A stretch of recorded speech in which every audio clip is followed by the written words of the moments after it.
Love is Blind season 10 finale. Now we're on Devo and Brittany. Honestly, this was such a tough watch because Devonta couldn't have made it more obvious that he wasn't into Brittany. We get a couch conversation, and Brittany is blown away by the fact that Devonta sometimes makes between 15,000 and 40,000 a month. But you know how it is in sales. In addition to hard eyes, she's seeing dollar signs. And believe it or not, she somehow wants to marry him even more now. But he's basically telling her, hey, stop pocket watching, okay? Ain't no I and we. Next, they're up in a cabin and they're giving all these platitudes about how they're here for a reason. And Devonta says he's 98% ready to be married. But she needs to prepare for him to be completely unreachable, that he's going to go ghost right before the wedding. All I could think of is if I tried that before my wedding, I'd be a ghost right now, okay?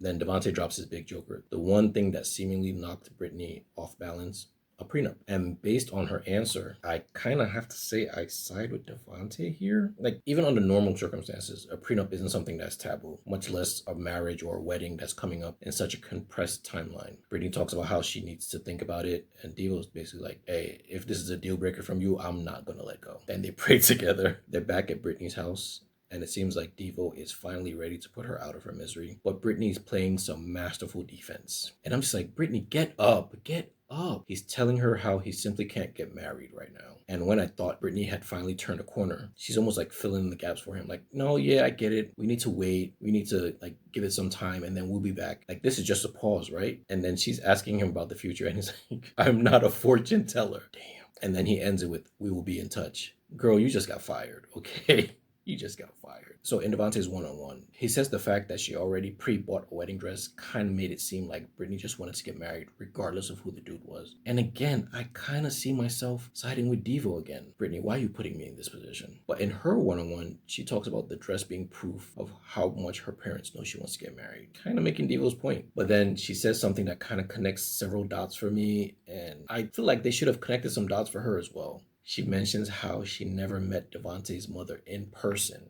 This is your revelation the day you were supposed to get married, that you never met her in person. I'm like, bro, this man never planned on marrying you. Like, it doesn't get any clearer than that. And matter of fact, the camera never actually went to his place. I mean, if we're connecting dots. Matter of fact, I wonder if Brittany even knows where he lives. Hold your head up, Brittany, because Devonta is going to get roasted at the reunion. Because he's had a very busy social life since then. And of course, Christina and Vic are still madly in love.